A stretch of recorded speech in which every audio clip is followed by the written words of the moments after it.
ومن كل شيء خلقنا زوجين لعلكم تذكرون ففروا إلى الله إني لكم منه نذير مبين ولا تجعلوا مع الله إلها آخر إني لكم منه نذير مبين كذلك ما أتى الذين من قبلهم من رسول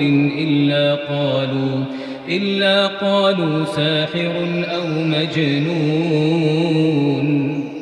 أتواصوا به بل هم قوم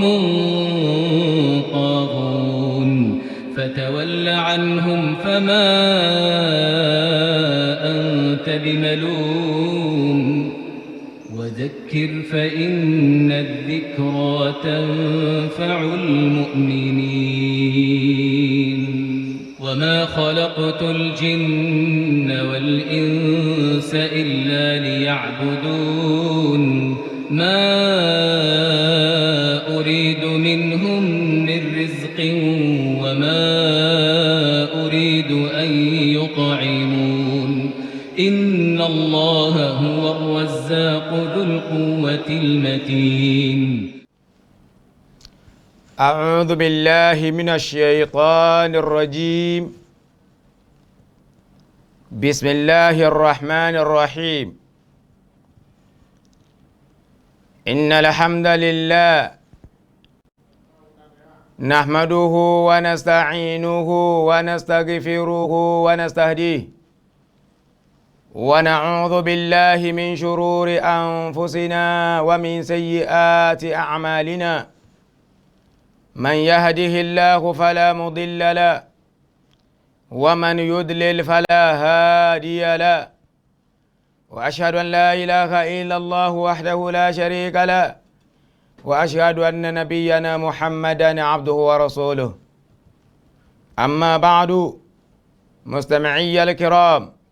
السلام عليكم ورحمة الله وبركاته adúpẹ́ fún Ọlọ́run ọba tí ó tún filẹ̀ òní tó ní ó bá wa láyé ó ní kílẹ̀ ọjọ́ òní ó tún mọ́ bá wa láyé tá tún láǹfààní àti máa lọ sọ́tún lọ sósì láti máa lọ wá kí láá jẹ kí láá mu kí láá ná kí láá lò nínú ayé wa léyìí tó já sí pé pípọ̀ nínú àwọn ẹni tá a jọ sùn lálẹ́ àná pípọ̀ nínú wọn ti bára wọn lálẹ́kìyámọ̀ mọ́júmọ́ àárọ̀ yìí àwa tọ́lọ́hun ní a bára wa láyé tá a fi láǹfààní àti lọ sọ́tún lọ sósì lọ wájú lọ ẹ̀yìn lọ síbi iṣẹ́ láníyàn yìí pé a fẹ́ fi lọ wá ń tá jẹ tá mu ǹjẹ́ ọ̀rọ̀ wa ǹjẹ́ ó tọ́pẹ́ lọ́dọ̀ Ọlọ́run àbí ó tọ́pẹ́ gbogbo àwọn ẹni tó sùn lálẹ́ àná táwọn náà ò jí sáyé lónìí kìí ṣe pé a fi ń yọ̀ wọ́n ni kìí sì ṣe pé bóyá a fi ń bú wọn àwa tí Ọlọ́run sì ní a bára wa lókè yẹ̀pẹ̀ láàárọ̀ yìí táwa náà fi láǹfààní tá fi lọ tá fi ń bọ̀ yìí kìí ṣe pé bóyá nǹkan kan náà làwa náà ṣe fọ́lọ́hun lọ́lọ́run torí ẹ̀ ló fi dá ẹ̀mí wa sí títí dàárọ̀ yìí o bí ìbá ṣe pé mímọ̀ bẹ láyé wa ọlá lọ́lọ́run fi ṣe fẹ́ nìkọ̀ọ̀kan wa sábà bẹ́ẹ̀ adúpẹ́ pé Ọlọ́run sì ṣẹ́ ẹ̀mí kù lára ẹnìkọ̀ọ̀kan wa títí dòní adúpẹ́ rẹ̀ níwájú Ọlọ́run lẹ́yìn wá gbà náà a wá tọrọ ìkẹ́ àti ìgẹ̀ fún ànábì wa Muhammad ẹni tí Ọlọ́run bá fi ìsìlámù ránníṣẹ́ sáyé tó sì jíṣẹ́ yìí pẹ̀lú òdodo ó jẹ́ pẹ̀lú àmánà ó jẹ́ pẹ̀lú wípé Ọlọ́run ló rán mi iṣẹ́ mi ò gbọdọ̀ má jẹ ó jẹ́ débi tó yẹ ó jẹ́ dé ìkẹ́ Ọlọ́run ọlá Ọlọ́run kó máa bá ànábì wa Muhammad náà bákan náà gbogbo àwọn ará ilé rẹ̀ tí ànábì tara wọn jáde sáyé àti gbogbo àwọn fámìlì rẹ̀ àti gbogbo àwọn sàábé rẹ̀ tí ànábì jíṣẹ́ fún tí wọ́n ti bẹ níwájú Ọlọ́run Ọlọ́run dákun tẹ́ bá wa kẹ́ mọ́ṣẹ́ bá wa gẹ́ gbogbo wọn o la hawla wala quwwata illa billah lẹ́yìn wá gbà náà àwa kí iléeṣẹ́ Sunna TV Yorùbá tí wọ́n ń gbé àwòrán wa àti ohùn wa jáde sáyé ipe o ẹ̀yin àfáà ẹ máa wá sọ̀rọ̀ Ọlọ́run ẹ máa wá jíṣẹ́ Ọlọ́run iléeṣẹ́ Sunna TV Yorùbá yìí Ọlọ́run dápẹ́jọ́ ó bàjẹ́ láyéláyé la ilaha illallah àwọn ẹni tí wọ́n ń jẹ́ agbátẹrù iléeṣẹ́ yìí náà ni àwọn bàbá wa Seifu Saka Àríkọ́ṣe gbogbo wọn pátápátá látòkè délẹ̀ láwọn ọmọ bàbá náà Ọlọ́run dákun jẹ́ kí ọlá kó máa kún ọlá jẹ́ kí owó kó máa kún owó wá jẹ́ kí àlàáfíà ara kó máa jẹ́ tiwọn má fi àìsàlàáfíà má fi jẹ wọ́n yá má fi àìsí owó má fi dààmú wọn la hawla wala quwwata illa billah. Lẹ́yìn wá gbà náà a wá kí àwọn tí ń jẹ́ alábòjútó àgbà fún iléeṣẹ́ yìí náà ni àwọn bàbá wa Dr. Abdulrahim Shitu Thani a kí wọn lérí iṣẹ́ takuntakun tí wọ́n ń ṣe lérí gbígbé kalẹ̀ lọ́tún lósì èyí ló kàn nínú oṣù yìí èyí la ṣe wá lọ nínú oṣù tó kọjá èyí la ṣe lọ́dún tó kọjá a ní ṣe eléyìí la ṣe lọ́dún yìí làákàyè tí wọ́n fi ń tò Ọlọ́run dákun jẹ́ kí làákàyè náà mọ́jọ́ ó dàrú láéláé àlàáfíà ara tó nára sẹ̀ tí ò ní bàtà kankan pẹ̀lú àárẹ̀ Ọlọ́run dákun jẹ́ bá yọ̀ǹda rẹ̀ fún bàbá wa Dr. Abdulrahim Shitu Thani la hawla wala quwwata illa billah. Bákan náà ṣàdúrà fún gbogbo àwọn òṣìṣẹ́ iléeṣẹ́ náà bẹ̀rẹ̀ látorí àwọn tí ń bẹ lérí ẹ̀rọ tí wọ́n ń fa sọ́tù tán ń fa sósì tẹ́yìn tẹ́ wà ń lé tẹ́ fi ń wò wá tẹ́yìn tẹ́ wà ń lé tẹ́ fi ń gbọ́ wá àwọn ẹnìkan ní ń bẹ ńlé agbára gbogbo àwọn tí ń bẹ ńlé agbára náà látòkè délẹ̀ Ọlọ́run dákun àkàndùn ọwọ́ Ọlọ́run dákun jọ̀ọ́ mú wọn láéláé àkóbá àdábá tí máa bá ti ní jẹ́ tí máa sọ ní dèrò àná Ọlọ́run dákun jọ̀ọ́ kàn wọ́n o la hawla wala quwwata illa billah. Ọbẹ̀rẹ̀ látòrí tí wọ́n fi ákan gbogbo àwọn òṣìṣẹ́ náà tó ní kámẹ́rà ni àtàwọn tí ń tò ó ni àtàwọn tí ń sún sọ́tún tí ń sún sósì Ọlọ́run dákun jẹ́ káyé wọn má jẹ́ ó bàjẹ́. Lẹ́yìn wá gbà náà tọ́píkì ètò wa lónìí náà ni al-kasbul haram fasadun wa dimar. Kí ni Lárúbá ń pè ní al-kasbul haram? Kéèyàn máa ṣe iṣẹ́ tí ó tọ́ láníyàn yí pé ń rí owó tó pọ̀ ń bẹ. Ṣe ríru iṣẹ́ yìí àwọn àfáà sọ fún pé fasadun wa dimar. Bí bá ń yẹ nìkan tí ń ṣiṣẹ́ tí ó tọ́ lónìí nítorí owó tí ń rí ń bẹ kẹ́nítọ̀ ń mọ̀ yí pé iṣẹ́ nì náà ni ó padà kó parun bá yóò kó parun bá nítọ̀hún láyé ní yóò tún kó parun bá nínú sàárè yóò bá tún dijọ́ àlìkìyámọ̀ ní gbangba wájú Ọlọ́run iṣẹ́ tí ọ̀tọ̀ tó ṣe nì yóò tún bá tiẹ̀ jẹ́ wájú Ọlọ́run. Tọ́píkì wá sí wa nù al-kasbul haram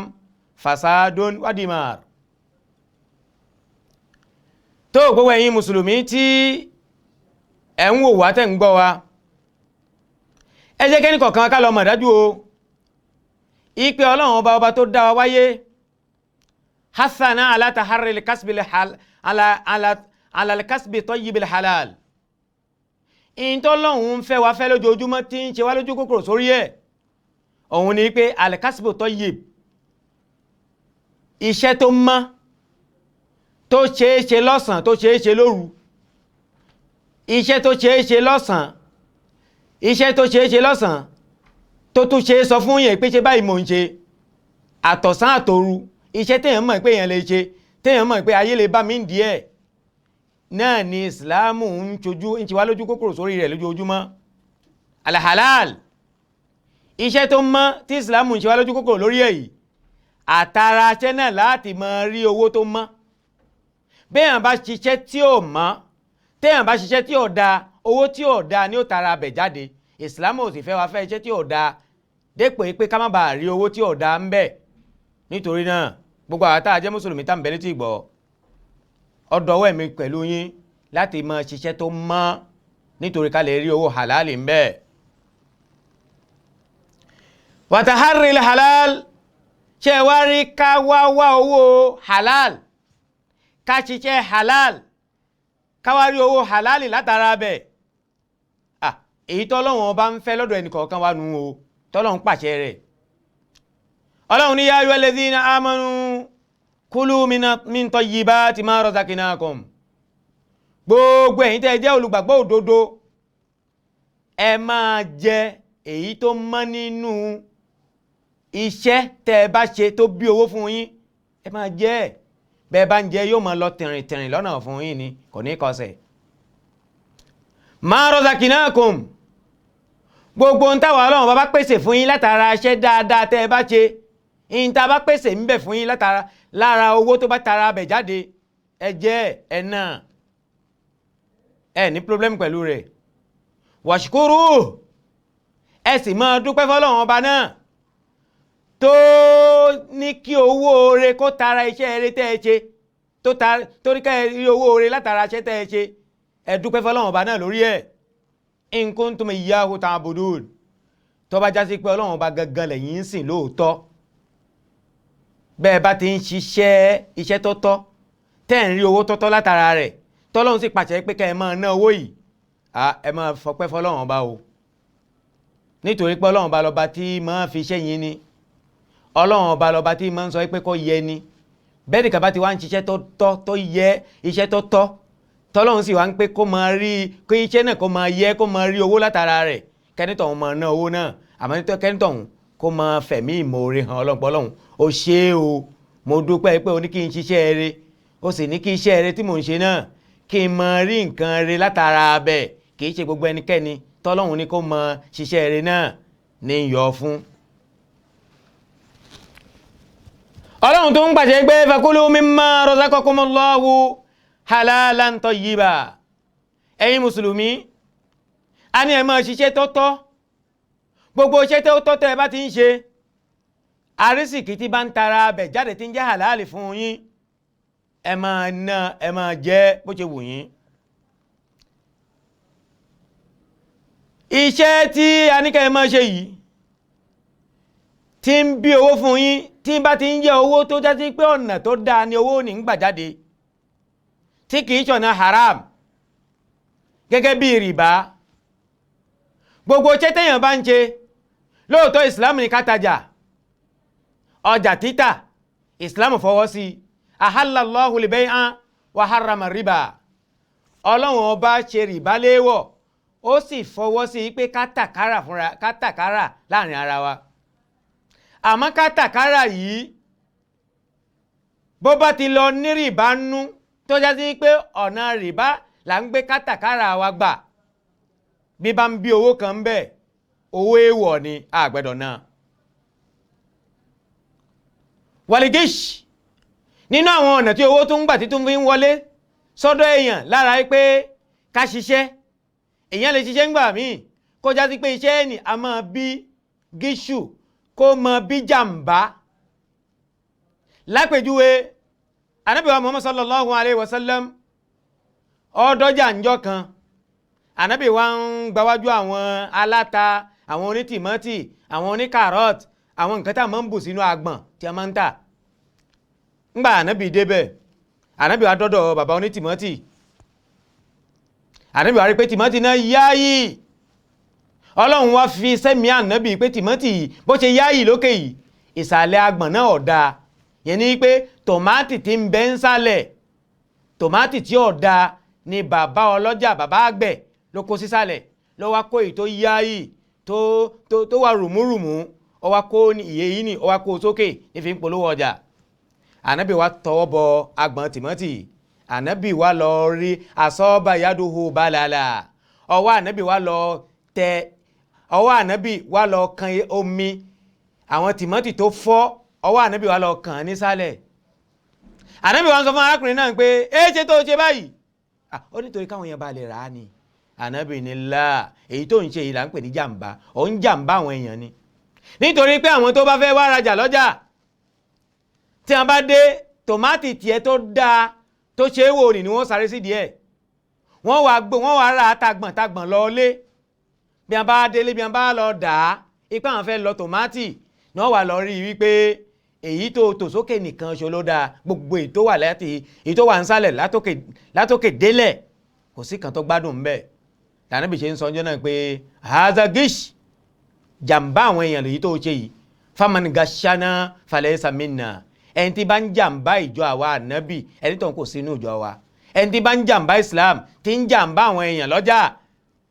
níbi pé kó máa gbá àwọn èèyàn pẹ̀lú ọjà tí ń tà irú ẹni bẹ́ẹ̀ kì í ṣe mùsùlùmí òdodo. wàsárìkọ̀ nínú àwọn nǹkan títún máa ń bí owó fẹ́ dà náà ní bíi ká jalè. Islam ò lọ́wọ́ nínú olè jíjà ẹnikẹ́ni tí bá ń jalè in tó lè kó fowó ní kó fi ṣe ẹni tó hùn ní gbalada níwájú Ọlọ́run ẹni tó yóò ti jìyà. nínú àwọn ọ̀nà tó tún máa ń gbà tí fi máa ń wọlé tí ń jẹ́ ọ̀nà haram náà ni àríṣùwà náà ni ká fúnni lówó tẹ́tùà ipe mo fẹ́ gbé kiri kan kọjá o má sọ pé orí mi o gbà síbẹ̀ náà bí n bá ti ń kọjá wọ ojú sẹ́gbẹ́ kan owó ẹ̀hìn là ń pè ní ríṣùwà. owó ẹ̀hìn ẹlòmíì gbà ó fi kọ́lé ẹlòmíì gbowó ẹ̀hìn títí ó fi tọ́ ọmọ ẹlòmíì gbowó ẹ̀hìn títí ó fi ṣe gbogbo nǹkan mèremère láyé ń pè òun náà ní olówó kẹ́nìtàn kọ́ lọ mọ̀ dájú o ipe àtúbọ̀tán ẹnìtàn òun kò ní dáa kì í ṣe pè ní kọ́lọ́n dákun má ṣe ṣàtúnṣe ọ̀rọ̀ ẹnìkọ̀ọ̀kan wa.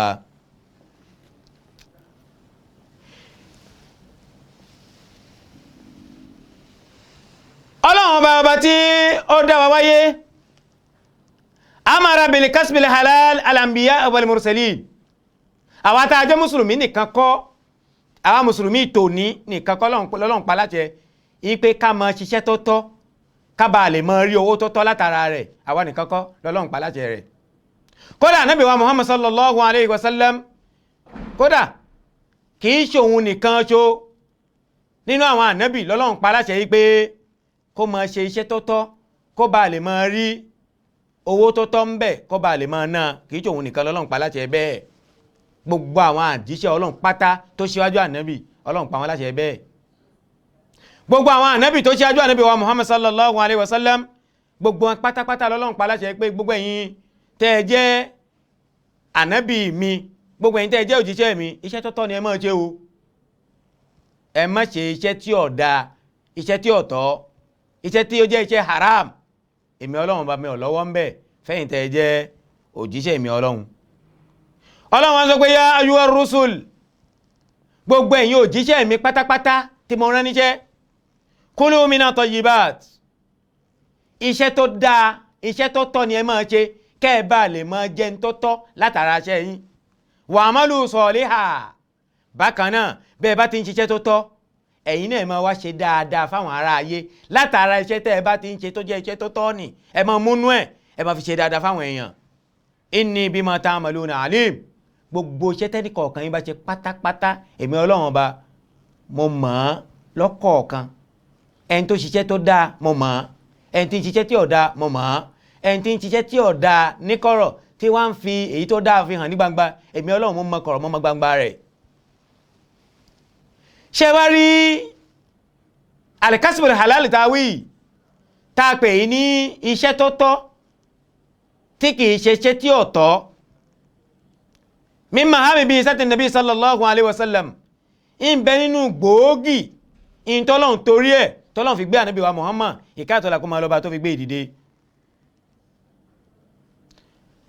kí lọ́lọ́run torí ẹ̀ tó fi gbé ànábì dìde ọlọ́run gbé ànábì dìde pé kó máa wá pa àwọn èèyàn láti ẹ̀ pé kí ẹ máa ṣiṣẹ́ tó tọ́ kó sì máa sọ fún ẹ pé iṣẹ́ tí ò tọ́ ẹ jọ̀wọ́ kó ń bẹ̀ ẹ jìnà sí i nítorí pé ní tó bá ṣiṣẹ́ tí ò tọ́ in tí ọ̀tọ̀ ni ó máa jẹ bí bá sì ń jẹ in tí ọ̀tọ̀ in tí ọ̀tọ̀ ni yóò máa kópa lára bá yóò kópa lára bá ayé rẹ̀ yóò kópa lára bá àwọn ọmọ tó bá fi owó rìn tó bá fi tọ́ kódà bó bá di gbangba lè kìyàmọ̀ iṣẹ́ tí ọ̀tọ̀ tó ṣe ni tó gbowó tí ọ̀tọ̀ látara ẹ̀ yóò tún padà kóba níwájú ọlọ́run lọ́lọ́run ṣe ń sọ pé yuhillu lakumut tayyibat ọlọ́run gbé ànábì dìde ipe kó wá ṣe gbogbo nǹkan tó tọ́ kó wá ṣe ní halal fún gbogbo àwa mùsùlùmí wa yuharrimu alaykum al-khaba'ith ọlọ́run sì tún gbé ànábì dìde pé kó wá ṣe léèwọ̀ gbogbo àwọn iṣẹ́ tí ò dáa gbogbo àwọn iṣẹ́ tí ò tọ́ ọlọ́run bá gbé ànábì dìde pé kó wá ṣe ní haramu fún wa ni gbogbo ẹ̀yin mùsùlùmí tí ẹ̀ ń wò mí gbogbo ẹ̀yin mùsùlùmí tí ẹ̀ ń gbọ́ mi ká máa ṣe iṣẹ́ tó tọ́ ìsìláàmù gan-an ó pa wá láṣẹ pé iṣẹ́ tó tọ́ ni ká máa wá kiri láyé láti ṣe. Lóòótọ́ ayé tá ń bẹ lónìí àwa ọmọ akàwé lọ rẹ́gẹ́dẹ́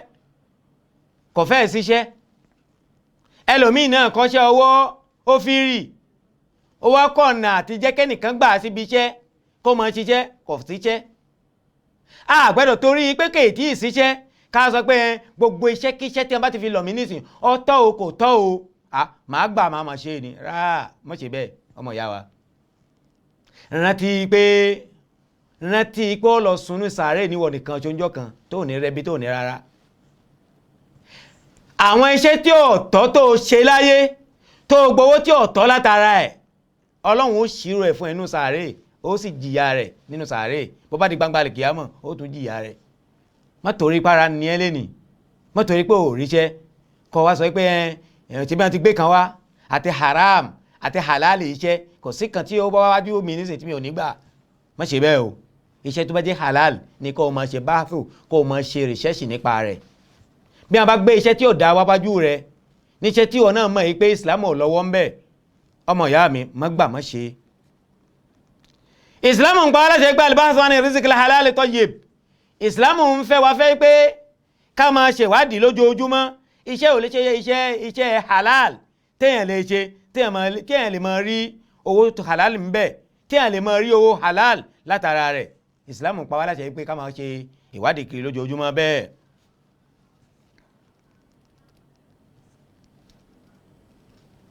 ẹ sì jẹ́ kí èmi àti yín ká lọ mọ̀ dájú wípé ṣé ẹ rí arísìkí àbí iṣẹ́ halal láti lè rówó halal madmun káfíra wa lọ́kàn balẹ̀ bá kókó bá tí tó ní òtó in tí ń jẹ́ owó halal arísìkí halal ọlọ́run ti fún wa ní garanti rẹ̀ ìpé gbogbo ẹ̀dá tó bá ti wáyé iṣẹ́ tí ó ṣe tí ó máa fi jẹun tí ó máa fi ṣọmọlúàbí ní iṣẹ́ halal ọlọ́run ti fọwọ́ rẹ̀ sọ̀yà pé òun ó ṣe fẹ́ dà. àmọ́ básíkò bá tí tó ẹ̀dá lè mọ kánjú bákòókò ẹ̀dá ẹnìkọ̀ọ̀kan bá ti tó níbi arísìkí rẹ̀ yóò mọ̀ wọlé bá ní nísòsè tínú tiẹ̀ náà yóò mọ̀ dùn. ọlọ́run sọ gbólóhùn kan fún anú Al-Qur'ani pé wa fi samaa'i rizqukum wa ma tu'adun. ẹ̀yin tẹ́ ẹ kàwé ẹ̀yin tẹ́ ẹ kọ́ṣẹ́ ẹ̀yin tẹ́ ẹ ní dìplómù ńláńlá tẹ́ wá sọ pé ẹ̀ríṣẹ́ ẹ fọkàn balẹ̀ iṣẹ́ ń bọ̀ wá bá yín wallahi iṣẹ́ ń bọ̀ wá bá yín àmọ́ gbogbo nǹkan látọ̀dọ̀ Ọlọ́run nǹkan tó létò ni nǹkan tó sì dásìkò ni. bí àkókò ẹnìkọ̀ọ̀kan bá ti tó iṣẹ́ rẹ̀ ní iṣẹ́ alálùbáríkà Ọlọ́run ó taari rẹ̀ sí i. Ọlọ́run ni wọ́n fi samaa'i rizqukum wa ma tu'adun kílẹ̀ nǹkan jú sí. Ọlọ́run ní ṣe bí ìjẹ ẹ̀mú yín ìntẹ́ ìjẹ tẹ́ ń mu ibo ní ti ń wá. Ọlọ́run ní ṣe bí èmi Ọlọ́run ni mò ń pèsè rẹ̀ fún yín láti sánmọ̀. òjò tí ń rọ̀ láti sánmọ̀ tí wá ń yọ àgbàdo jáde fún yín lábẹ́ ilẹ̀ tí ń yọ ráìsì jáde fún yín lábẹ́ ilẹ̀ tí ń yọ gbogbo nǹkan oríṣiríṣi jáde fún yín lábẹ́ ilẹ̀. Ọlọ́run ní ṣẹ́yìn ilẹ̀ ń ṣe ni àbẹ́mi Ọlọ́run ni mò ń ṣe é. bọ́ bá ti já sí pé mi ni mò ń pèsè omi tí ń wá láti sánmọ̀ tí ń kó gbogbo àwọn nǹkan jáde fún yín lábẹ́ ilẹ̀ èmi tí mò ń ṣe é mi ò kó ní rẹ̀ níjọ́ kan bọ́ bá ti jẹ́ bẹ́ẹ̀ ẹ bá ti gbà pé mi Ọlọ́run ni mò ń ṣe ẹ gbà pé ń tẹ́ jẹ tẹ́ mọ̀ mu tẹ́ fi mọ̀ ṣọmọlúàbí ní halal máa gbé wá bá yín. Ọlọ́run tó ń sọ náà àyà kan pé wa ma min dabbatin fil ardi illa ala Allahi rizquha. Ọlọ́run ní kò sí ẹ̀dá Ọlọ́run kan tí ń bẹ lórí ilẹ̀ nínú èèyàn ni àtàlìjànú ni àti ẹranko tí ń bẹ nínú igbó. Ọlọ́run ní kò sí ẹ̀dá èmi Ọlọ́run tí ń bẹ lórí ilẹ̀ tèmi Ọlọ́run ọba tí kìí ṣe pé jíjẹ mímu rẹ̀ ọrùn èmi Ọlọ́run ọba ní ń bẹ tí mi ò sì gbọ́dọ̀ má ṣe. ẹ wo system tọ́lọ́run fi sọ ọ̀rọ̀ yìí. wa ma min dabbatin fil ardi illa ala Allahi rizquha. kò sí ẹ̀dá kan tí ń bẹ lórí ilẹ̀ mo sọ nínú èèyàn ni nínú àlìjànú ni nínú ẹranko ni léyìí tí ń bá agbárin ìlú ni àbẹ́yìí tí ń gbé nínú gbó illa ala Allahi rizquha àfi kí ìjẹ ẹ̀mú rẹ̀ àtọ̀dọ̀ Ọlọ́run ọba ní gbogbo rẹ̀ ti ń wá. Ọlọ́run lòun gbé ìjẹ́ ẹ̀mú àwa ẹ̀dá ó fi kọ́ sọ́rùn ara rẹ̀ ìpè túláàsì ní fóun kóhun ó ṣe. wa ya'lamu mustaqarraha wa mustawda'aha gbogbo ẹ̀dá kọ̀ọ̀kan àti iṣẹ́ tẹ́nì kọ̀ọ̀kan ṣe Ọlọ́run ní mo mọ ibi tẹ́nì kọ̀ọ̀kan wà mo sì mọ ibi tí màá máa gbà tí màá fi máa gbé ìjẹ́ ẹ̀mú ẹnì kọ̀ọ̀kan wá bá a. kullun fi kitabin mubin Ọlọ́run ní gbogbo ẹ̀ pátápátá lòun ti tò sínú ìwé tó nákòókò tóun mọ̀ gbé tẹ́nì kọ̀ọ̀kan wá bá a. gbogbo ẹ̀yin mùsùlùmí tí ẹ̀ ń bẹ́lé tí ẹ̀ ń wò mí gbogbo ẹ̀yin mùsùlùmí tí ẹ̀ ń gbọ́ mi nínú ilé ẹ jẹ́ á lọ mọ̀ dájú wípé ìjẹ́ ẹ̀mú ẹ̀dá lára aṣẹ́ tí ti ń ṣe ni ìjẹ́ ẹ̀mú ti máa wá lóòótọ́ àmọ́ àti iṣẹ́ àti tó fẹ́ máa tara aṣẹ́ nì jáde tí ń jẹ́ arísìkí ẹ gbà pé kádàrá ni gbogbo ẹ̀ lọ́dọ̀ Ọlọ́run o. Ọlọ́run ti pè bùbù ntẹ́nì kọ̀ọ̀kan yóò ṣe láyé Ọlọ́run ti pè bùbù kádàrá ntẹ́nì kọ̀ọ̀kan yóò lò láyé rẹ̀ nínú ìjẹ́ ẹ̀mú. wa katabahu lil insan Ọlọ́run sì ti kọ sínú fáìlì ó ti kọ sínú ìwé kan ìwé tó sì fi kọ ó ti gbẹ ó sì ti gbé kálámù sókè pé òun ti kọ òun ti parí rẹ̀. bọ́ ọ bá dààmú jù bẹ́ẹ̀ lọ ìtọ́lọ́run kádàrá pé yóò jẹ́ tiẹ̀ ni yóò jẹ́ tiẹ̀. bọ́ ọ bá ṣe iṣẹ́ tí ọ̀tọ̀ jù bẹ́ẹ̀ lọ ìbántọ́lọ́run kádàrá pé yóò jẹ́ owó tí ó bá ọ láyé tó ná láyé wàláhì ò ní rí kọjá rẹ̀. bọ́ bá jẹ́ bẹ́ẹ̀ bọ́ bá gbà yí pé arísìkí tó fẹ́ wá bá ọ láyé ọ̀fẹ́ ọkọ̀ Ọlọ́run ti kádàrá rẹ̀ kí ló wá ń dààmú ra rẹ̀ kọjá ààyè sí kí ló wá ń ṣe jìbìtì sí kí ló ń dààmú sí kí ló ń ṣàbò sí fáwọn èèyàn sí kí ló ń lo àwọn èèyàn ní jìbìtì lọ́jà sí kí ló ń ṣe àìdá fáwọn èèyàn sí nítorí kó o lè rówó. má gbàgbé o ipe gbogbo tó fẹ́ rí nínú owó kò kọjá ní tọ́lọ́run kádàrá fún ẹ. Ànábì wa Muhammad sallallahu alayhi wa sallam òun ló sọ ọ̀rọ̀ ipe arísìkí ẹ̀dá Ọlọ́run ti parí rẹ̀ síwájú kẹ́dà ó tó wáyé ní tó fẹ́ wá lò láyé nínú arísìkí owó tó fẹ́ jẹ́ tiẹ̀ láyé lọ́lọ́run ti kọ́ ló ti parí rẹ̀. bọ́ dààmú jù bẹ́ẹ̀ lọ bó lo jìbìtì jù bẹ́ẹ̀ lọ àti kan tó wà lò láyé nínú owó nínú ọlá àti kọ́ ọ́nà kó tó wáyé. Ànábì sọ fún wa pé gbogbo ọmọ ìdáyẹn kọ̀ọ̀kan tó wáyé àti ṣe àkójọ ẹ̀dá rẹ̀ sínú ìyá rẹ̀ arba'ina yawma nutfa kẹ́mi pẹ̀lú rẹ̀ taka tó wáyé ìjọ tí ìyá wa àti bàbá wa tẹ́ ti súnmọ́ra wọn látọ̀ lọ́lọ́run ti gbé àtọ̀ ìyá àti ti bàbá ló ti pàápọ̀ ó wá gbé sínú àpò òdùkẹ́ ìyá ọmọ yóò á wá gbé bẹ́ẹ̀ látọ̀ fógójì ọjọ́ àtọ̀ èmi pẹ̀lú rẹ̀ ogójì ọjọ́ ló lò nínú àpò òdùkẹ́ ìyá wa lẹ́yìn wágbà náà summa yakunu alaqah lẹ́yìn wágbà náà Ọlọ́run wá padà sọ ọ́ di ẹ̀jẹ̀ kíkì fógójì ọjọ́ lẹ́yìn ogójì ọjọ́ Ọlọ́run tún wá sọ ọ́ di múdígà bá sí ẹran tí ò ju ẹran tí wọ́n máa tà nílé oúnjẹ fún wa bá rọkà tán tí ò ju ẹran tá a lè jù sẹ́nu lẹ́ẹ̀kan náà tá a gbé mi lọ. Summa yursalu ilayhi al-malak lẹ́yìn wágbà náà Ọlọ́run ó wá ya ẹran yìí Ọlọ́run ó wá ya alẹ́dàá Ọlọ́run wá gbé màláíkà yóò wá gbé màláíkà dìde ipò ya lọ bá ẹni tí ń bẹ nínú ìyá rẹ̀ yìí kó bá mi kọ kádàrá nǹkan mẹ́rin fún ní nǹkan tó fẹ́ wá lò láyé. Alákọ̀ọ́kọ́ tó lọ́n fẹ́ wá kọ fún ẹ̀dá nígbà tá à ń di ọmọ olóṣù mẹ́rin nínú ìyá wa bí katibi rizikihi arísìkì tẹ́nitọ̀ fẹ́ wá lò láyé iṣẹ́ tẹ́nitọ̀ fẹ́ wá ṣe àtàrísìkì tí ó máa tara rẹ̀ jáde ní Ọlọ́run kọ́kọ́ kọ kádàrá rẹ̀ pé kí màláíkà kọ́kọ́ fẹ́ nítọ̀ ọ̀hún. ẹ̀yin jàmá nínú nǹkan mẹ́rin tọ́lọ́run fẹ́ wá kọ fáwọn ẹ̀dá nínú ìyá wa alákọ̀ọ́kọ́ ni arísìkì tá a fẹ́ lò láyé. bó bá jẹ́ bẹ́ẹ̀ ẹ jẹ́ kémi pẹ̀lú yín ká dátọ́ mi náà bàbá ti dátọ́ mi bàbá ti dé ká máa wá tẹ̀síwájú nínú ọ̀rọ̀ wa subhanallahi wa bihamdihi subhanallahi azim. Assalamu alaikum warahmatullahi wabarakatuh. Ìkànnì tẹ́ ń wò yìí náà ní ìkànnì Sunna TV níbi tí àwọn onímọ̀ ti ń tẹ̀ ìmọ́lẹ̀ sórí ẹ̀sìn Islam látọ̀rí Sunna TV ìmọ́lẹ̀ nínú sunna nabi Muhammad sallallahu alayhi wa sallam ní gbogbo ìgbà ní kẹ́ ẹ máa wò wá tí ẹ sì máa rí ẹ̀kọ́ ẹ̀sìn kọ́ lórí ìkànnì yìí náà ni o òun ló múlẹ̀ rẹ̀kẹ̀tẹ̀ yàtọ̀ yìí gbogbo mùsùlùmí lọ́kùnrin àti lóbìnrin ẹ jẹ́ ká máa wo Sunna TV ẹ jẹ́ àwọn ọmọ wa náà máa wo Sunna TV kí wọ́n lè bá ní ìmọ̀ tó péye nípa Sunna ìkànnì tó ń tàn mọ́lẹ̀ sínú ẹ̀sìn ni Sunna TV Yorùbá ẹ máa wò wá ní gbogbo ìgbà kẹ́sì máa kọ́ ẹ̀kọ́ tó péye nípa Sunna. Naam, lẹ́yìn ìgbà tí a ti dátọ́ mìta tún padà dé a máa ṣàlàyé fúnra wa wípé màláíkà tí Ọlọ́run bá gbé dìde tó rán níṣẹ́ sí wa nínú ìyá wa nígbàtí a di ọmọ olóṣù mẹ́rin Ọlọ́run pa màláíkà náà láṣẹ pé kó kọ nǹkan mẹ́rin fún wa. Nǹkan mẹ́rin yìí mo sọ fún yín pé alákọ̀ọ́kọ́ bìkátìbì rìsíkìhì àkọ́kọ́ tí wọ́n pa láṣẹ pé kọ́kọ́ fún wa ní pé àrísìkì tó fẹ́ wá lò láyé bọ́ọ̀dà mú jù bẹ́ẹ̀ lọ nígbà tó dáyé kò ní kọjá tí wọ́n kọ fún ẹ nínú ìyá rẹ̀ nígbà tó ń dọmọ olóṣù mẹ́rin nínú ìyá rẹ̀. Ẹlẹ́ẹ̀kejì wá àjálì ọdún mélòó ló fẹ́ wá lò láyé ọjọ́ ọkú rẹ̀ wọ́n kọ nígbà tó dọmọ olóṣù mẹ́rin nínú ìyá rẹ̀. Wà ámàlìhì iṣẹ́ wo ló fẹ́ wá ṣe láyé tí ó mọ̀ bí àrísìkí fún ẹ ẹ̀rí ọ̀tọ̀ọ̀tọ̀ ni o ọ̀tọ̀ọ̀tọ̀ ni kò papọ̀ mọ́ra wọn. Alákọ̀ọ́kọ́ àrísìkí tó fẹ́ máa jẹ́ àrísìkí fún ẹ wọ́n kọ fún ẹ. Ẹlẹ́ẹ̀kejì ọjọ́ tó fẹ́ wá lò láyé wọ́n kọ fún ẹ. Wà ámàlìhì ẹlẹ́ẹ̀kẹta ni iṣẹ́ tó fẹ́ wá ṣe láyé táyé ó mọ̀ ẹ́ mọ̀ nínú iṣẹ́. Màláíkà yìí Ọlọ́run ó pa màláíkà yìí láti pé kọ́kọ́ fún ẹ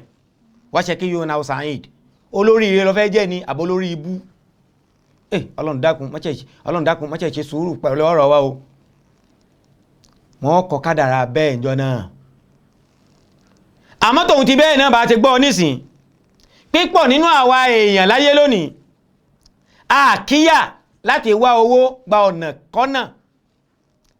ọ̀nà haramu ni o àkíyà rẹ̀ láti wá owó gbabẹ̀. Wala yubaluna bi khuturatihi àwa èèyàn láyé lónìí àkíyà yìí pé owó haram owó ẹkún tá a pa àwọn ènìyàn lẹ́kún tá a kójọ ó mọ̀ léwu nù owó tá a ṣe jàmbá fáwọn èèyàn táwa fi ń ṣolówó lónìí ó léwu àbẹ̀rù àtúbọ̀tán owó tá à ń kójọ gba ọ̀nà ẹ̀rú wàsó ìyàwó akíbìkì fi dunya wal akhirah a sì bẹ̀rù àtúbọ̀tán ibi tá a fẹ́ padà láǹdì sí ibi tá a fẹ́ padà parí ọ̀rọ̀ wa sí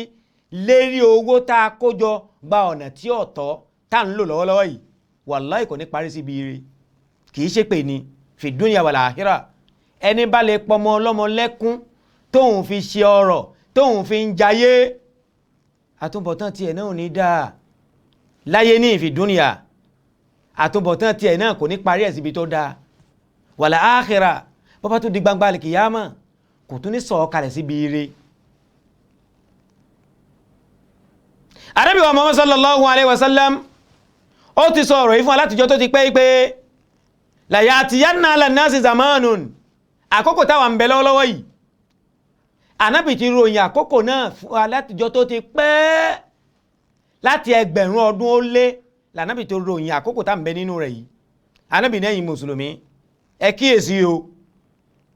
la ya'tiyanna ala nasi zamanun àkókò kan ń bọ̀ fáwọn èèyàn la yubali al-mar'u mimma akhadha al-mal ọmọ ẹ̀dá èèyàn kò ní kíyà láti máa wá owó gba gbogbo ọ̀nà kó sá ti rówó ní tiẹ̀ kó sá ti rọ́lá ní tiẹ̀ ọ̀nà wo lówó nífẹ̀ẹ́ gbà fi wádọ̀ rẹ̀ kò fẹ́ mọ̀ amina al-halal aw min al-haram ọ̀nà halal lówó nífẹ̀ẹ́ gbà wá ní kò fẹ́ mọ̀ ọ̀nà haram lówó nífẹ̀ẹ́ gbà wá ní kò fẹ́ mọ̀ kóhùn sá ti náwó ní ṣá ó lè lo yàn ní jìbìtì ní o ó lè ṣe dáadáa fún yàn ní o òun fẹ́ náwó ni kò fẹ́ mọ̀ bí tó wó nífẹ̀ẹ́ gbà wá àkókò kan ń bọ̀ bẹ́ẹ̀ tó já sí pé àwọn èèyàn ò ní fẹ́ mọ àsìkò wọn ò ní fẹ́ mọ ó halal sówó haramu mọ́ kó ó sáwọlé ni ẹnìkan lè máa sunkún ó lè máa sun ẹ̀jẹ̀ nígbà táwọn bá gba ojú rẹ̀ tán káwọn sá ti mọ dolówó ń tà wọn ẹnìkan àwọn lè gbowó lọ́dọ̀ ẹlòmíì kó ronú títí kó para rẹ̀ ìyẹn ò kàn àwọn káwọn sá ti náwó ni. Ànábì ní àkókò kan ń bọ̀ bẹ́ẹ̀ àkókò náà mo rò pé àkókò náà là ń bẹ yìí kí Ọlọ́run dákun ṣe ṣàánú ẹnì kọ̀ọ̀kan wa kí ọlá hawla wala quwwata illa billah ẹ wá mùsùlùmí tí à ń bẹ́lẹ̀ táwọn wò wàrà wa ní kò dédé àkókò yìí. ṣé ẹ rí al-kasbul haram iṣẹ́ burúkú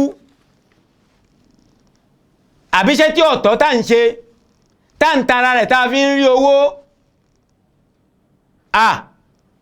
ọ̀nà tá ṣe tá ní láàlẹ̀ ni o tá ṣe tá ní láàlẹ̀ tán tó sì jókòó tí sì ń wò báyìí tí ń sífù rẹ̀ lójoojúmọ́ tá ṣe tá ní gẹ́gẹ́ bí àfáwà Yusuf ibn Asbati tí ń sọ nínú ọ̀rọ̀ rẹ̀ pé innal abda iza ta'abbad bọ́mọ ẹ̀dá èèyàn tí bá ń sin lọ́hun kọ́lá ṣaitan bẹ́ẹ̀ bá jẹ́ olùsìn lọ́hun tí gbogbo àwọn èèyàn ń pariwo rẹ̀ gbá lágbájá yìí olùsìn lọ́hun ní lágbájá yìí kírunkírun ní lágbájá yìí gbàwẹ̀gbàwẹ̀ ní lágbájá yìí olùṣe dáadáa ní ó lè tún ẹbí ṣe ní kìí dàlúrú kìí bàlújẹ́ tí gbogbo ayé bá ń pariwo ẹ̀pẹ́ ní ire ní lágbájá yìí àṣetánì ó mọ̀ sọ fún àwọn ọmọ lẹ́yìn tiẹ̀ tó ń rán níṣẹ́ táyé yóò máa bẹ̀rẹ̀ lọ́dọ̀ ẹgbẹ́ ẹ dákun ẹni tí a ń pariwo ẹ̀pẹ́ olùṣe dáadáa olùsìn lọ́hun ní náà nínú ìlú yìí òǹzúrù ẹ bá ń wò ó dáadáa mina àìnà mọ̀tàmù ibo ni oúnjẹ tí ń jẹ ibo ní ń gbà wá ẹgbọ́ ṣètọ́ ni o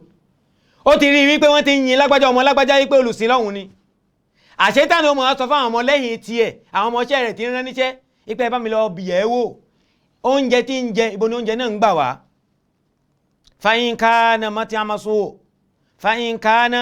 mọ́tí àmọ́só tó bá já sí pé ibi ká gbani lójú ibi ká ṣe jìbìtì fóni lòun ti ń gbà fi jẹ ó bá já sí pé ká ṣe jìbìtì fáwọn èèyàn ní jẹ́ mú tiẹ̀ ti ń wá àṣetánì ọmọ sọ fáwọn ọmọlẹ́yìn díẹ̀ pé dáhùn hù ẹ má dààmú lẹ́yìn eléyìn lẹ́mọ́ ẹni tí ń sin lọ́hùn tẹ́ ń pariwo ẹ̀yin ọmọlẹ́yìn mi ẹ má dà láàmú ìyá ti àbùdáhùn kò yẹ ti àbọ̀ yajtahid ẹ fi ọ̀rẹ́ wa tí gbogbo ayé ń pariwo ẹ̀ pé olùsìn lọ́hùn ni ẹ fi ilẹ̀ kó má dààmú ẹ fi ilẹ̀ yut'ib kó má dààmú ara rẹ̀ yajtahid kó má gbìyànjú faqad kafakum nafsa ọ̀rẹ́ wa tí wọ́n ń pariwo ẹ̀ ni tó já sí pé ọ̀nà jìbìtì ní ń gbàjẹ́ ọ̀nà jìbìtì ní ń gbà mú tó sì lọ́hùn sí lọ́hùn irú ẹni bẹ́ẹ̀ ó ti fara rẹ̀ fún yín mú ní rọrùn tẹ̀ ní dààmú tẹ́ fi mú. fa inna ibadatahu ma'a akilil haram la tughni anhu shay'a nítorí pé ìjọsìn ti ń ṣe pẹ̀lú jìbìtì tí ń lu àwọn èèyàn pẹ̀lú pé haramu ní ń jẹ síkùn ń pa àwọn èèyàn lẹ́kùn lòun fi ń jayé gbogbo ìjọsìn ti ń ṣe ni la tughni anhu shay'a kò tẹ̀ ní rọ̀ lọ́rọ̀ kankan níwájú Ọlọ́run ẹ má dààmú ẹ̀yin ọmọlẹ́yìn mi ẹ fi ilẹ̀ tí ẹ ti bàjẹ́ already ẹ̀yin ẹ má tó túmọ̀ ọmọ ọ̀dọ̀ ẹlòmíì ni ẹ lọ ẹ fi ilẹ̀ tí ẹ ti bàjẹ́. al-kasbu haram ṣé ẹni ká máa ṣiṣẹ́ tí ò tọ́ nínú ìpalára tí máa kó bá ni òun ní pé yamuna min ijabati wa qabuli du'a ẹni tí bá ń ṣàdúà kọ́ gbà dájú wípé tó bá já sí pé iṣẹ́ tí ò tọ́ lòun ń ṣe lòun fi ń rówó tí ò tọ́ ń bẹ̀ kẹ́ni tó ń mọ̀ wípé àdúrà tí wọn ò lè gbà bí bá ń ṣàdúrà àdúrà rẹ̀ yóò mọ̀ lọ sásán ni Ọlọ́run ò ní gbàdúrà rẹ̀ wala wa tàbí jẹ̀mí àdábì dùn à kódà kẹ́ni tó ń kó tẹ̀ síìfù gbogbo kẹ́ni tó ń kó tẹ̀ mú gbogbo ọ̀nà gbogbo àwọn ẹ̀kọ́ tá a fi mọ́ ṣàdúrà tádùrà mọ́ ń gbà kẹ́ni tó ń kó tẹ̀ lo gbogbo ọ̀nà náà Ọlọ́run ò ní gbàdúrà rẹ̀ wàtàárọ̀ jẹ̀mí àkọ́ tí ìjábá ti dùn à kódà kẹ́ni tó ń kó mọ gbogbo àkókò tá a máa fi ń ṣàdúrà tádùrà mọ́ ń gbà láàrin òru gbogbo àsìkò tá a fi máa ń ṣàdúrà lóru tádùrà fi máa ń gbà bẹ́ni tó ń bó jí jù bẹ́ẹ̀ lọ bó ṣàdúrà jù bẹ́ẹ̀ lọ sábà yìí pé iṣẹ́ burúkú ní ń bẹ lọ́dọ̀ rẹ̀ iṣẹ́ tí ọ̀tọ̀ ní ń ṣe Ọlọ́run ò ní gbàdúrà rẹ̀. Ànábì wa Muhammad sallallahu alayhi wa sallam ló sọ ọ̀rọ̀ kan fún wa nínú hadisi rẹ̀ tí ń sọ yí pé arákùnrin kan ni gbogbo àpẹẹrẹ tádùá fi máa gbà ní ń bẹ lára rẹ̀ gbogbo àpẹẹrẹ tí àdúrà fi máa gbà gbogbo sin gbogbo àmì tí ìsìlámù gbé kalẹ̀ yí pé bẹ́yàn bá ń ṣe báyìí bẹ́yàn bá ń tọ̀ báyìí bẹ́yàn bá ń rìn báyìí ó ní àdúrà ìnítọ̀hún ní láti máa gbà arákùnrin kan bẹ Ànábì wa pàtàn arákùnrin náà fún wa pé Ọlọ́run ní kí gbogbo àwọn àpẹẹrẹ tí àdúrà fi máa gbà kó pé lọ́dọ̀ rẹ̀ àmọ́ tòun ti bẹ́ àdúrà rẹ̀ ò gbà. alákọ̀ọ́kọ́ yutilu safar arákùnrin tá a wí ó jẹ́ onírìn àjò ìrìn àjò rẹ̀ ó gùn ìrìn àjò títí ń rìn bọ̀ láti nǹkan bí oṣù tó ti pẹ́ ni ń bẹ nínú àjò náà ti ń bá a bọ̀ bẹ́ẹ̀ ashasa akbar arákùnrin ó ti rìnrìn àjò náà pẹ̀lú ẹsẹ̀ títí akbar orúkú ti tún bò ní gbogbo orí àtẹsẹ̀ àtara arákùnrin yìí ó wá ní bùkátà sọ́dọ̀ Ọlọ́run yamudu yadayhi ila sama àwọn àpẹẹrẹ tàdúrà fi máa ń gbànú o asafar bẹ́ẹ̀ bá jó nínú àjò àdúrà máa tètè gbà lọ́dọ̀ rẹ̀ nínú àjò tí ń bẹ ẹlẹ́ẹ̀kejì yamudu yadayhi ila sama bẹ́ẹ̀ bá fẹ́ jàdúrà tí bá ń tẹ́wọ́ rẹ̀ méjèèjì síwájú Ọlọ́run tí ń tẹ́wọ́ rẹ̀ méjèèjì síwájú Ọlọ́run báyìí Ọlọ́run àpẹẹrẹ ipé Ọlọ́run tètè gbàdúrà mi ní ìtẹ́wọ́ síwájú Ọlọ́run arákùnrin yìí ta ní ti rìnrìn àjò láti oṣù tó ti pẹ́ títí rìn bọ̀ ó tún jẹ́ nìkan tí tún tẹ́wọ́ rẹ̀ méjèèjì síwájú Ọlọ́run tí tó fi ń bẹ lọ́hun ipò Ọlọ́run mo ń fẹ́ nǹkan báyìí Ọlọ́run ṣe nǹkan báyìí fún mi Ọlọ́run ṣe nǹkan báyìí fún mi wa qala ya rabbi ya rabb àwọn sí ẹlẹ́kẹta tọ́lọ́run fi máa gbàdúrà lẹ́yìn ìrìn àjò ẹlẹ́kẹjì kéèyàn tẹ́wọ́ síwájú Ọlọ́run ẹlẹ́kẹta kéèyàn tó máa sọ pé Rabb ya Rabb ya Rabb bó bá ń fẹ́ kọ́lọ́run tètè máa gbàdúrà rẹ̀ máa fi gbólóhùn ya Rabb ya Rabbi ya Rabbi máa fi sínú ọ̀rọ̀ rẹ̀ ó rí pé àdúrà rẹ̀ yóò máa sáré gbà arákùnrin yìí nítorí lo gbólóhùn ya Rabbi yìí àmọ́ wọ́n máa ti àmúhu haram gbogbo nǹkan tí arákùnrin náà ń jẹ látòkè délẹ̀ nínú ìrìn àjò náà in tó gbé dání tí ń jẹ nínú ìrìn àjò tí fi ń lọ nǹkan haramu ni iṣẹ́ tó ṣe tó fi rí nǹkan náà tó fi rí owó tó fi ra oúnjẹ náà iṣẹ́ haramu ni owó tó tara bẹ̀ jáde owó haramu ni oúnjẹ náà gan fúnra ẹ̀ oúnjẹ haramu ni wa mashrabu haram ó tún gbé kẹ́ẹ̀gì ó pọn omi sínú rẹ̀ in tó ń gbé lọ in tó mú lé nínú àjò omi tí ń mu omi haramu ni wa malbasu haram aṣọ tó wọ̀ sọ́rùn tí tún fi rìnrìn àjò owó haramu ló fi rà á iṣẹ́ haramu ló ṣe ló fi rà á wa guzziya bil haram èyí tí tó ń ba nínú jẹ́ paríparí nù cháàtẹ̀ mọ̀ yí pé òun fúnra rẹ̀ ló kírìyétì gbogbo pírọ́blẹ́mù àkọ́kọ́ tó níní níbi pé ó fowó haramu ó fi róúnjẹ ó fi owó haramu àti iṣẹ́ haramu ó fi ra omi èyí tó wá jẹ́ pírọ́blẹ́mù tí ń panilẹ́kún tí ń panilẹ́kún òun ní pé wa guzziya bil haram bàbá tó bí àtìyá tó bí owó haramu ni wọ́n tó fi tọ́ yẹ̀rí owó haramu ni foundation rẹ̀ òun náà tó á dàgbà ó tún dàgbà sínú owó haram wọ́n ṣiṣẹ́ haramu fi bí ká fi tọ́ ká fi rèé èyí tóun náà dàgbà tí ó fi ya wọ́pọ̀ ń bẹ̀ òun náà tó fara iṣẹ́ haram àti owó haram òun náà tó ń rìn lórí ẹ̀ Ànábì wa ń béèrè pé fa anna yustajabu lah irú arákùnrin báwo lọ́lọ́run ó ṣe gbàdúrà rẹ̀ ń jẹ oúnjẹ haram ń mọmi haram ń wọṣọ haram wọ́n tún wá fi haram fi tọ́ láti pínlẹ̀ tí tó fi dàgbà ẹ dákun báwo ni irú àdúrà yìí bẹ́ẹ̀ báwo ni ó ṣe jẹ́wà tí ó fi gbà. èyí ń fi ń yé wa pé khutura ewu tí ń bẹ níbi pé ká máa ṣiṣẹ́ tí ò dáa ká máa ṣiṣẹ́ tí ò tọ́ ká máa rí owó haramu ká máa lò ó sára ewu tí ń bẹ ń bẹ òun ni hadisi yìí ṣàlàyé fún wa. alikasibul haram ṣe rí ká máa ṣiṣẹ́ tí ò tọ́ ká máa rí owó tí ò tọ́ ń bẹ yamna'u min qabulil a'mal fala yantafi'u biha sahibuha ẹni tó bá ṣiṣẹ́ tó rí owó tó wá ṣiṣẹ́ Ọlọ́run látara rẹ̀ wọ́n ní iṣẹ́ náà tó ṣe kò ní ṣe láǹfààní Ọlọ́run ò ní gbàṣẹ́ náà lọ́dọ̀ rẹ̀.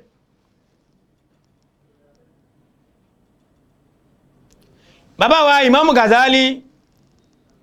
wọ́n ń sọ nínú ọ̀rọ̀ wọn pé al-ibadatu ma'a aklil haram ṣe ẹ̀rí kéèyàn máa sin lọ́hun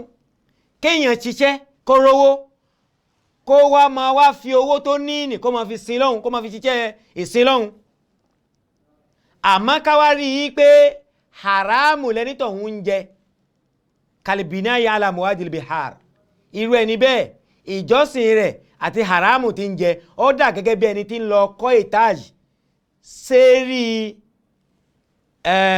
ìjì odò tí ń jẹ hù kéèyàn wá dìde ní ti kọ́ ẹ̀yin máa sàn ẹgbà owó ẹ̀dákọ̀ ẹ̀bá fi kọ́ ìtajì sérí ìjì omi ṣé ó lè dúró kò lè dúró ẹni tó ń ṣe yẹ̀yẹ́ lásán ni. bó bá rí bẹ́ẹ̀ èyí náà tó fi ń yé mi pẹ̀lú yín pé ká máa ṣiṣẹ́ tó tọ́ nítorí pé gbogbo ń tá a bá wá ṣe látara owó tá a bá rí ń bẹ̀ kí iṣẹ́ náà kó lè jẹ́ àtẹ́wọ́gbà níwájú Ọlọ́run ká bá lè rí ládàá rẹ̀. al-kasbul haram ṣe rí ká máa ṣiṣẹ́ tí ó tọ́ yuhbitul a'mal a máa ba gbogbo iṣẹ́ téèyàn bá ṣe a máa bà á jẹ́.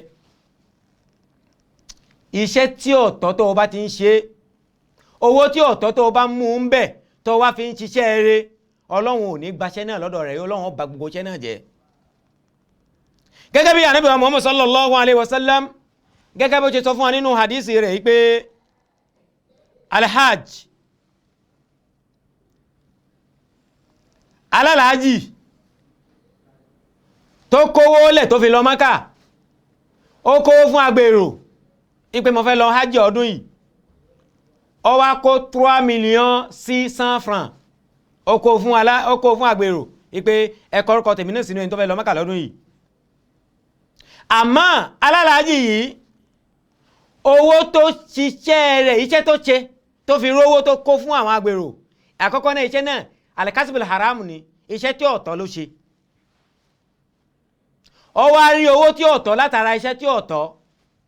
ó wá kówó yìí ó wá fẹ́ fi ṣiṣẹ́ Ọlọ́run ó wá fẹ́ fi ṣe ìjọsìn.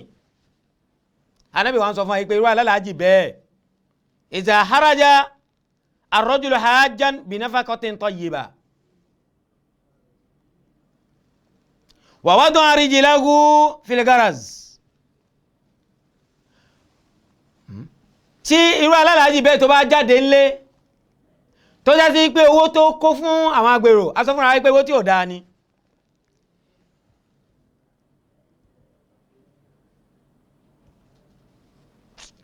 iza haraja ar-rajulu hajjan bi nafaqatin tayyiba alálàájì tó bá jáde ńlé tó bá já sí pé owó tó kó fún agbèrò tó bá já sí pé iṣẹ́ tó tọ́ ló ṣe ló fi rí owó ló wá rí owó tó tọ́ látara iṣẹ́ tó tọ́ ló wá kó owó ní fáwọn agbèrò yìí pé ẹ gba 3,600,000 francs wọ́n fẹ́ lọ hajj ọdún yìí. tíró alálàájì bẹ́ẹ̀ tí bá ti ń jáde ńlé wa wada'a rijlahu fil garaz tí bá ti ń gbẹ́sẹ̀ rẹ̀ sínú in tí ó fẹ́ gbé wọn lọ dé Mákà tó bá ti lè gbẹ́sẹ̀ rẹ̀ sínú nǹkan náà fanada tí bá wá ń pe Ọlọ́run pé labbaik Allahumma labbaik labbaik la sharika laka labbaik innal hamda wan ni'mata laka wal mulk la sharika lak. sábà yìí pé iṣẹ́ tó tọ́ iṣẹ́ halal ló ṣe ló fi rówó halal ló wá kó fáwọn agbèrò pé mo fẹ́ lọ hájì. nígbà tí bá wá ń pe Ọlọ́run tí sọ pé labbaik Allahumma labbaik Ọlọ́run mọ̀ sọ fún àwọn màláíkà láti sánmà lẹ́ẹ̀kan náà pé ẹ̀yin náà mọ̀ sọ fún yín pé labbaika wa sa'adaika àwa náà gba ìpè rẹ ìpè wa tó jẹ́ yìí pẹ̀lú owó tó tọ́ tó fi wá jẹ́ pé wa yìí àwa náà gba ìpè rẹ wọlé wa sa'adaika oríire ó sì mọ̀ jẹ́ tiẹ̀ látẹ̀ní títí lọ dal kìyàmà. wa zaduka halal owó tó kó kalẹ̀ àti owó tó fi ra oúnjẹ tó fẹ́ gbé lọ ṣe hajj yìí àti owó tó fi ra báàgì àti owó tó fi prepare gbogbo ọ̀nà tó fẹ́ gbà tó fẹ́ fi lọ hajj yìí halal owó halali ni àwọn ló jẹ́ pé wa rahilatuka halal kódà pléènì tó gùn yìí sábà pé owó tó dáa ló kó kalẹ̀ owó tó tọ́ ló kó kalẹ̀ pléènì náà tó gùn pléènì halali ni fún ẹ. wa hajjuka mabrurun ghayru ma'zur hajj rẹ hajjun mabrur ni hajj kan tá tẹ́wọ́ gbà ni gẹ́rù mazur ó ní problem rárá gbogbo iṣẹ́ tó bá ṣe ń bẹ̀ pátá látòkè délẹ̀ nínú iṣẹ́ hajj mo tẹ́wọ́ gbà lọ́dọ̀ rẹ̀ Ọlọ́run ó mọ̀ sọ pé mo tẹ́wọ́ gbà lọ́dọ̀ rẹ̀. àmọ́ wa idha kharaja bin nafaqatil habitha tó bá lọ já sí pé alálàájì tó bá lọ já sí pé ní tó dágbére hajj tó bá lọ já sí pé iṣẹ́ tí ọ̀tọ̀ ló ṣe ló wá rí owó tí ó tọ́ látara iṣẹ́ náà fàwádọ́ àríjẹ ìlágó filigaraz tóhun náà wá lọ kó owó fún àwọn agbèrò rẹ̀ tó lẹ́yìn agbèrò mi ẹ gba owó yìí mo fẹ́ lọ hájì táwọn bá gba owó lọ́dọ̀ rẹ̀ tó pàwọn ọmọ bí tó ti rówó owó halala tó haram ẹnìkan ò lè dá a mọ̀ Ọlọ́run nìkan tó tó mọ́ kọ̀rọ̀ tó mọ́ gbangba òun ni ó dá owó mọ̀. nígbàtí alálàájì yìí tóun náà bá lè gbé ẹsẹ̀ tiẹ̀ náà sétí plane àbóhun náà gbẹ́sẹ̀ tiẹ̀ náà sínú ọkọ̀ tó fẹ́ gbé wọn lọ dé ìdí iṣẹ́ yìí tóun náà bá ń sọ pé labbaik Allahumma labbaik labbaik la sharika laka labbaik innal hamda wan ni'mata laka wal mulk la sharika lak tóun náà bá ń sọ pé mo jẹ́ pé èrè Ọlọ́run Ọba ìpè kan máa wá láti sánmà yóò máa dáhùn náà lóhùn lẹ́sẹ̀kẹsẹ̀ yìí pé la labbaika wala sa'adaika tánúnáṣẹ́ pé ẹ́ ìwọ oní jìbìtì tánúnáṣẹ́ pé ẹ́ ìwọ oníṣẹ́ tí ọ̀tọ̀ tánúnáṣẹ́ pé ẹ́ ìwọ tó dá àwọn èèyàn tó dẹ́kun pa wọ́n tó lóhùn bọ̀ níṣẹ́ ò ń bọ̀ ní hajj táǹpẹ̀ ọ́ táǹpẹ̀ ọmọ òfò táǹpẹ̀ ní òfò la labbaika wala sa'adaika àgbà ìpè tiẹ̀ yìí ìpè tó ọlọ́wọ́ wá jẹ́ yìí àránṣẹ́ pé bèlè tó wà sọ pé ọwá jẹ́ pé wa àwa náà àgbóhùn rẹ̀ wala sa'adaika ó sì ní ṣoríire láyé ó ní ṣoríire nù sàárè ó tún ní ṣoríire ní gbangba kìyàmà ẹ wo èpè tí ń bẹ níbi pé kéèyàn ṣiṣẹ́ tí ọ̀tọ̀ kéèyàn wá rówó tí ọ̀tọ̀ látara ẹ̀ kó sọ pé òun fẹ́ fi sin lọ́hùn èpè lẹ́ni tóun yóò tún padà máa gbà nígbà tí ọba lọ kówó yìí tó bá ní òun fẹ́ fi lọ hajj àwọn màláíkà ọmọ sọ fún pé la labbaika wala sa'adaika àgbà ìpè rẹ wọlé oríire ò sì jẹ́ tìrẹ ọlọ́mọṣẹ́ ṣàánú wa o záàdùkà haram in tó fi prepare àti lọ́mọ́kà rẹ haramu ni gbogbo ìjà tó dín sínú sáàkì tàfíọ́kà tó rà sínú sáàkì gààrí tó rà sínú sáàkì èlùbọ́ tó rà sí sáàkì tó fẹ́ fi mọ́ lọ ṣe oúnjẹ lọ́hùn haramu ni gbogbo rẹ̀ o wa nafaqatuka haram owó tó kó kalẹ̀ náà owó haramu ni wàhájúka gairu mabrur tí orí hajj rẹ kìí ṣe hajj kan tá a tẹ́wọ́ gbà àdàlù ẹ̀ láyà padà àgbà máa fọwọ́ mú ọkà fẹ́ dààmú lásán ọfẹ́ lọ wé tásìkò fúnra rẹ ọfẹ́ lọ oṣòwò lófò owó tí ọ̀tẹ̀ dáa ní tẹ́lẹ̀ rí náà àbá sọ pé ọ̀dáná sunwó owó tí ọ̀dá ní tẹ́lẹ̀ náà ó tún dáná sun nítorí pé oko wádìí iṣẹ́ ọlọ́run lóhun ọ̀tẹ́wọ́ gbà lọ́dọ̀ rẹ̀ ṣé wá rí owó haram táàrí látara iṣẹ́ haram wọ́n ní bẹ́ẹ̀ èèyàn bá ná owó náà sídìí iṣẹ́ ọlọ́run fàwọ́ akámọ̀ntọ́kára sáwọ́bà bilbaul ó dà gẹ́gẹ́ bí ẹni tí ó fẹ́ fọṣọ kò wá mú omi ó wá mú ìtọ̀ ní fi ń fọṣọ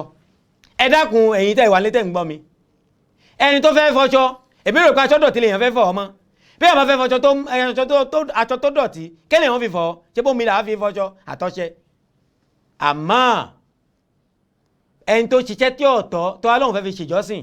ó dà gẹ́gẹ́ bí ẹni tó fẹ́ fọṣọ ni tí wọ́n lọ fi ìtọ̀ tí fi ń fọ̀ wà zambu la yukafiruku ila al-halal bẹ́yàn bá jẹ́ lẹ́ṣẹ̀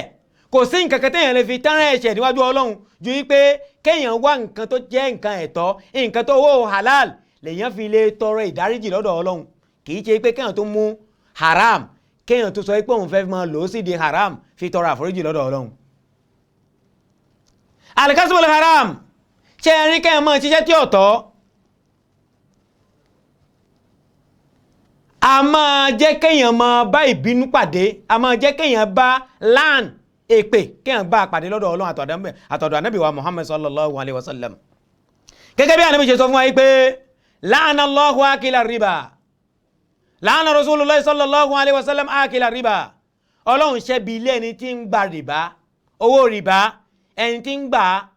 tí fi ń ṣòwò ọlọ́run ṣẹ́bi ilé wa mukilahu àtẹni tí ń mú ní gbowó rìbá ẹni tí ń náwó ẹ̀ fún ni ọlọ́run ṣẹ́bi lóhun náà wa katibahu àtẹni sèkìrìtẹ́ tí ń bá wọn kọwó rìbá sílẹ̀ ibi ọlọ́run kó máa lọ bá wa shahidehi àti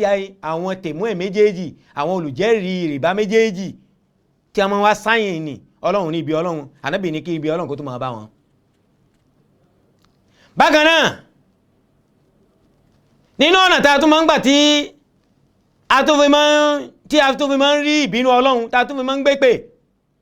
òun ni kéèyàn máa lọ jí ilẹ̀ tí kìí ṣe tiẹ̀ kó máa jí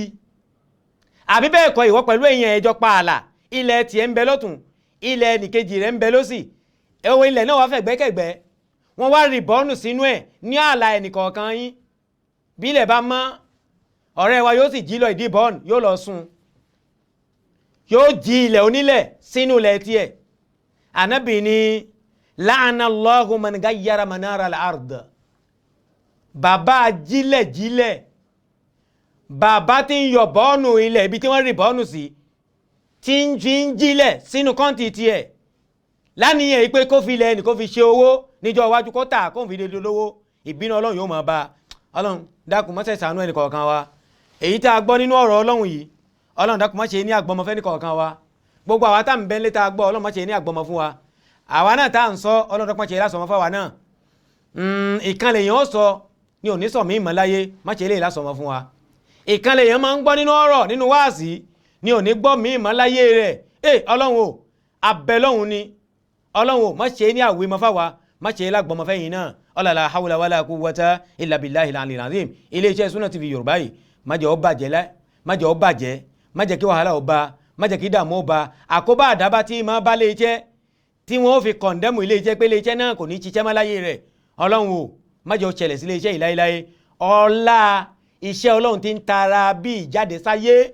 ọlọ́run o má jẹ́ kí iléeṣẹ́ má jẹ́ ó dẹnu kọlẹ̀ àkóbá àdábá má jẹ́ ó bá iléeṣẹ́ náà àwọn ọ̀gá wa tí ń tukọ̀ iléeṣẹ́ náà àkóbá àdábá má jẹ́ ó bá wọn náà o àlàáfíà ara ojoojúmọ́ àtàwọn òṣìṣẹ́ ẹ̀bẹ̀ àtàwọn tẹkinísíàn ẹ̀bẹ̀ àti àwọn oníkámẹ́rà ẹ̀bẹ̀ má jẹ́ kí dààmú bá ní kọ̀ọ̀kan wọn ọ̀làlà haúlá wàlà quwwata